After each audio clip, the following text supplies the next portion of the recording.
Hello everybody and welcome to the Chofetz Chaim Said What?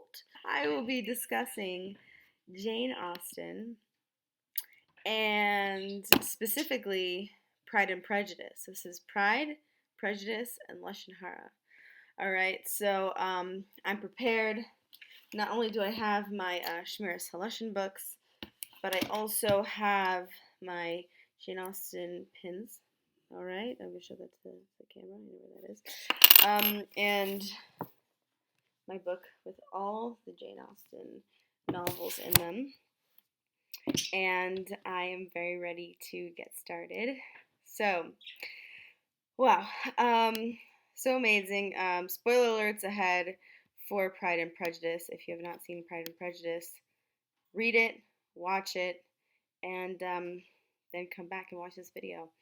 So, what I really like to do is whenever I watch a movie, I always like to relate it to Torah.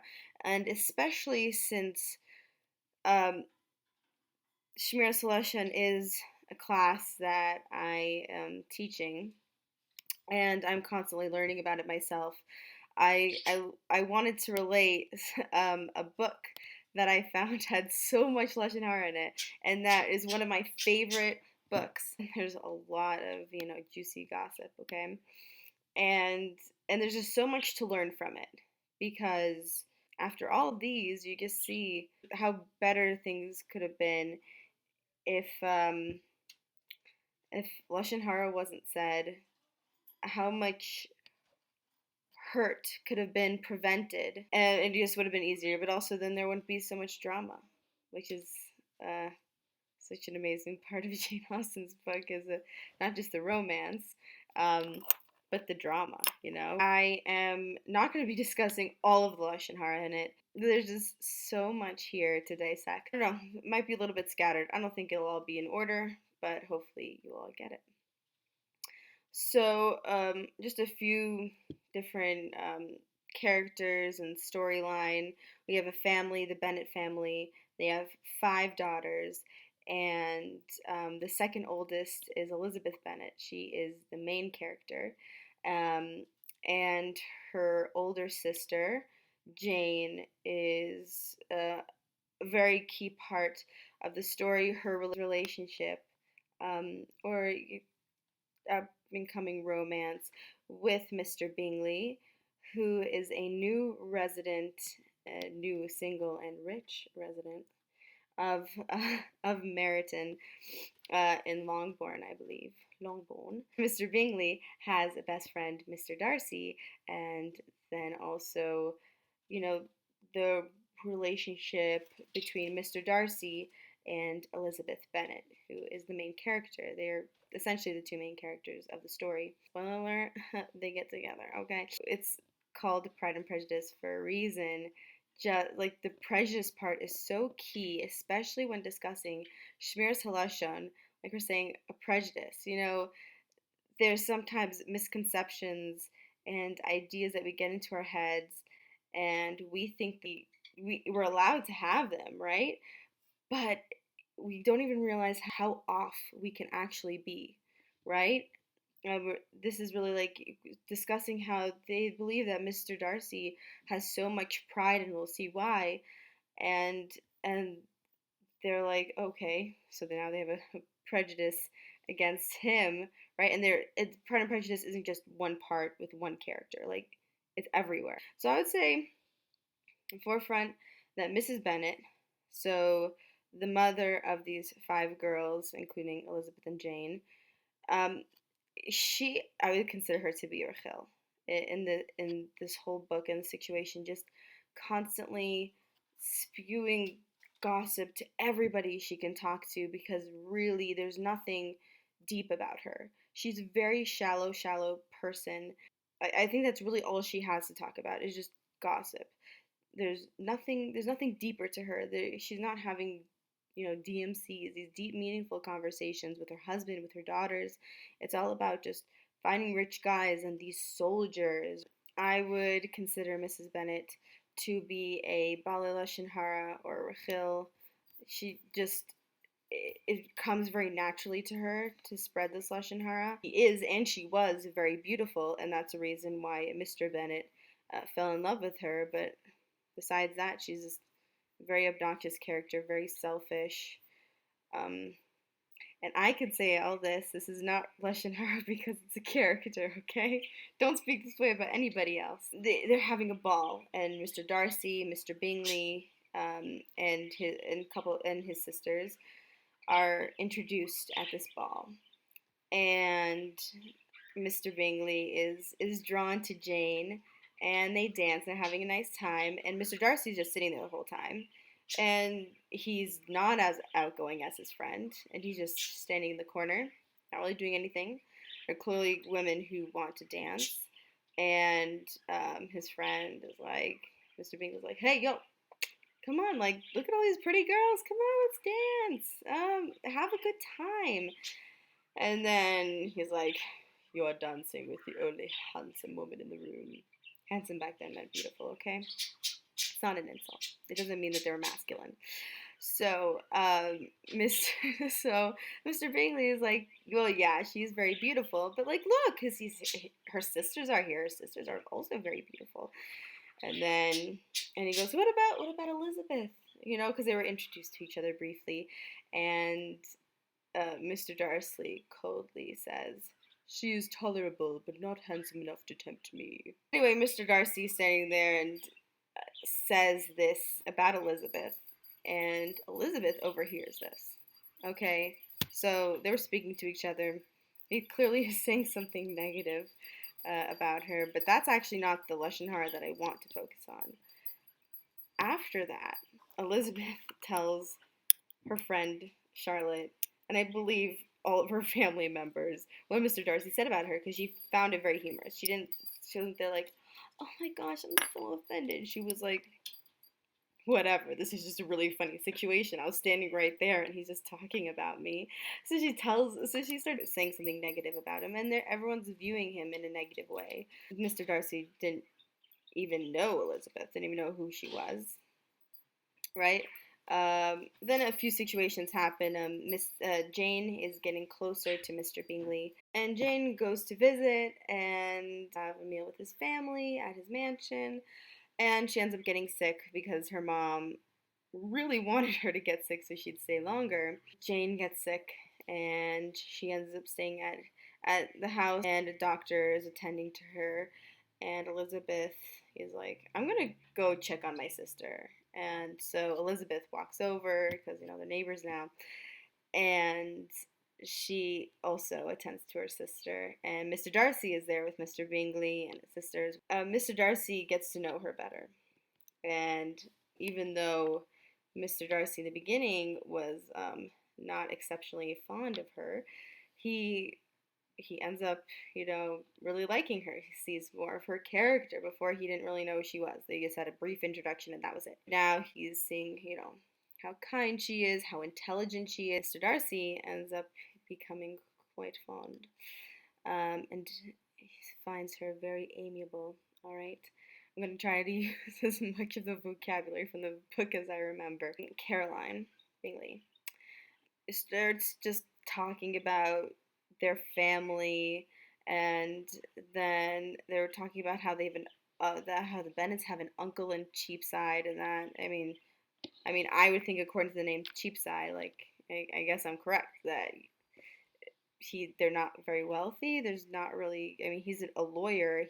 But at the time, lawyer didn't really mean much. And because the Bennets have such low connections, Caroline is not very fond of Jane, even though she says, I have an excessive regard for Jane Bennet. She is really a very sweet girl, and I wish with all my heart that she were well settled. But with such a father and mother and such low connections, I'm afraid that there is no chance of it. So, even though she knows that her brother is interested in Jane, and Jane is interested in her brother, since she doesn't have the connections that they have, she's not as wealthy as they are, and so she dismisses it as a shidduch, I should say. So this is just one example of her speaking about the family, and so unnecessary, and just connecting it to modern day, the, the, I've definitely heard of shidduchim being broken off just because someone just didn't really like not the person themselves, the person's character. Just like this situation, she clearly likes Jane's character, but just because of we could talk about yichus, right? Just because they didn't have an amazing lineage or background, they're not the great great grandchild of the Chofetz Chaim. But honestly, that means nothing. Clearly, in this situation, she's not rich, so she's not a good shidduch for her brother apparently. And then we go later on, and Mr. Darcy. Everyone's very unimpressed with his character, and they all heard about what he said about Elizabeth, and so it doesn't really look very good for him. Elizabeth ends up meeting this soldier, Mr. Wickham. His name is Mr. Wickham. And Mr. Wickham does not like Mr. Darcy. And Mr. Wickham and Elizabeth sort of bond over the fact that they don't like Mr. Darcy. And Mr. Wickham has his reasons, stating that his father used to work in the mansion where Mr. Darcy lives, Pemberley, and Mr. Wickham actually was treated well by Mr. Darcy's father, and when Mr. Darcy's father passed away, well, I guess it also was Mr. Darcy, but not the current Mr. Darcy, then there was a disagreement between himself and Mr. Darcy, and he wasn't able to do what he wanted to do, and he was kicked out. And that's the story that he gave, and they were both like, oh my god, yeah, he's totally the worst, okay? And this, mind you, was Motzi Shemra, Hotzas Shemra. This was false information, okay? Not only was it Lashon Hara, but it wasn't even true. And Elizabeth didn't know this at the time, but still, they're speaking total Lashon Hara about Mr. Darcy. And Elizabeth believes the information, which we know is totally against halacha. As a listener, we're not ever supposed to believe the information, but if it is toelas, we're supposed to be cautious, right? So this leads Elizabeth to make judgments about Mr. Darcy. And then Elizabeth also finds out that Mr. Darcy ended up splitting up and stopping the shidduch between Jane and Mr. Bingley. All of a sudden, Mr. Bingley just up and left, and no one really knew why. And it was just weird. And Jane is like, I guess he wasn't interested in me. And she's heartbroken. But Elizabeth is very confused because she was like, there was clearly interest there. So she doesn't know what happened. But she finds out through Mr. Darcy's cousin that he saved his friend from a bad shidduch. And she's like, oh? And was there a reason? And he said, yeah, apparently the family was like sort of disgraceful. And she's very upset. She's like, excuse me, that's and this guy has no idea that it's her own family. But Mr. Darcy had seen some behavior at one of the dances, and it was improper and a little bit disturbing to him. By his account, he was doing something to help his friend, and he split up the shidduch. Then Mr. Darcy proposes to Elizabeth when Elizabeth has all these preconceived prejudices and negative thoughts about Mr. Darcy, so clearly she said no. But it wasn't even just that. She starts talking about all of Mr. Wickham's misfortunes when after he proposes, she says no, and then he's like, "Can I ask why you're saying no? Like, why do I just get a no? So please elaborate." And then she gives this whole speech, and then she starts talking about Mr. Wickham, like, and what you did to Mr. Wickham, and he's like, "Oh, his misfortunes, okay.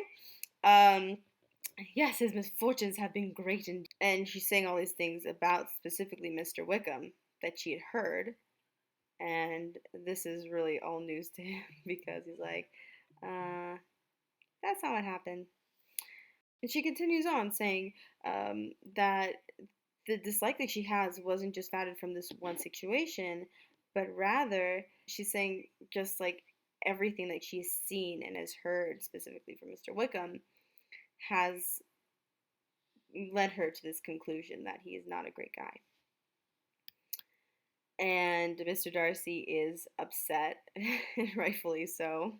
I mean, she doesn't know that that it was all false information. It was all motzi shemra. And he ends up leaving and then going back to her and giving her a letter.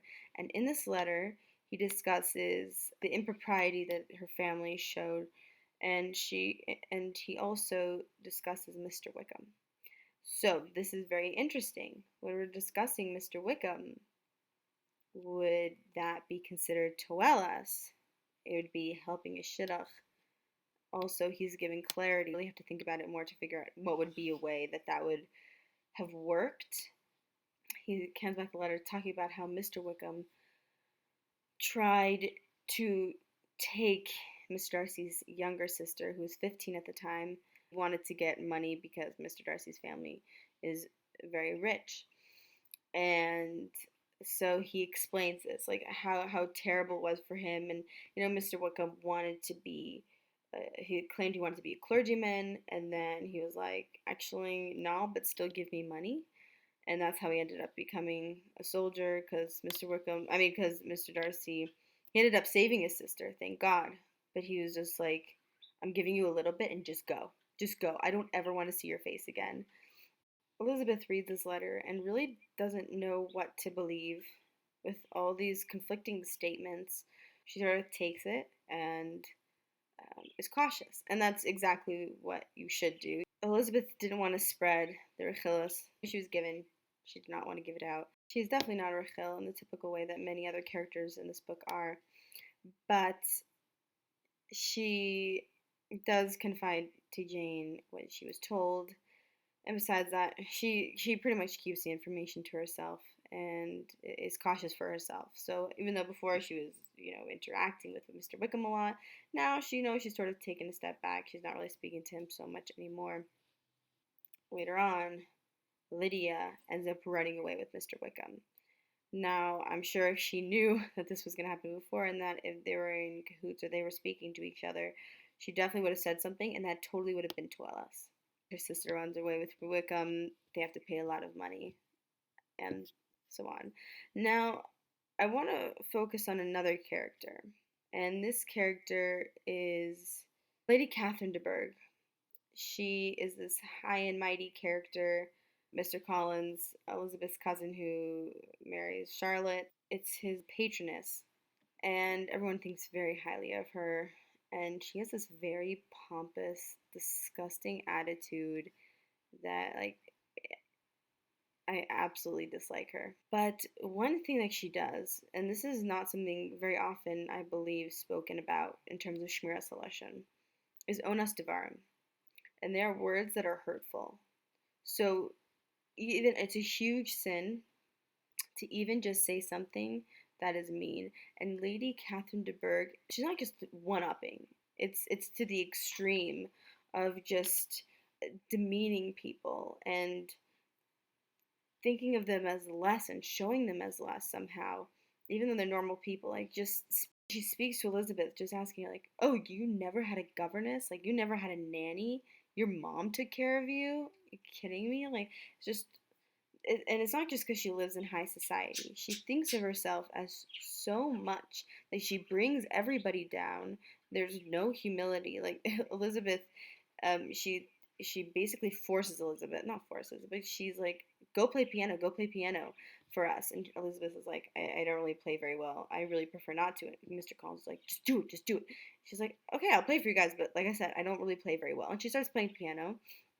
And then Lady Catherine de Bourgh is like, you need to practice if you want to play well. You need to practice. She's like, yeah, okay, fine. And then she goes, if I had played piano, I would have been a great proficient. Like, she doesn't even play piano. She She clearly has no clue what she's saying, but if she did play piano, she would have been really good at it. And it's just that attitude that is so against halach, like just bringing people down with your words. And so I just want to end off saying if people would use their words nicely and would have been honest from the beginning. If Mrs. Bennett wasn't so fond of how, oh, her daughter is going to get a really great match who's very, very rich, and start blabbermouthing to everybody that she knew, um, then Mr. Darcy wouldn't have thought that it was that she was, such a terrible family for his friend to be a part of, right? And if, people didn't just say, okay, Mr. Darcy is new to town, and clearly what he said wasn't nice, and even the way that he proposed to Elizabeth wasn't nice. Like she was honest with him, and he did realize that the way that he came off was very rude, even though everybody who actually knew him from before, even the person who raised him, like the people who worked in Pemberley in his mansion, they all thought so highly of him. They're like, even when he was younger, he was just a very good kid, and now he's an amazing man. He's such a sweet brother. Like his sister is in love with him. Just a Baruch Hashem, a great relationship there, and they just really didn't know him well, and just all this Lashon Hara and negativity spread.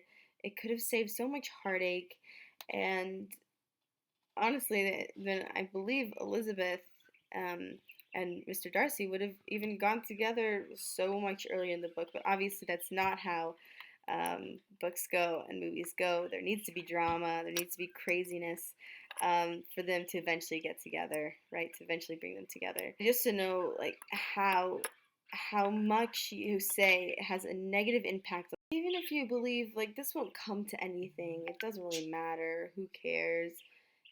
It all is so important. We never know what negative impact our words will have. We don't know who we're going to meet. We don't know who the words are going to get to, or where the information is going to go. So that's the lesson that I took from all of this. Is this isn't just an amazing, well-written story with some awesome romance, right? This we can learn from everything. We can learn from every single thing that's out there, and Hashem wants us to. Thank you so much for listening to me today. I really appreciate it. Take a lesson from every single thing you read, whether it's secular or Judaic or every situation you have in life. Is always try to learn and to grow and to just, elevate whatever we read, whatever we see to the highest heights. Whenever you're watching it, have a great day. Have an awesome life.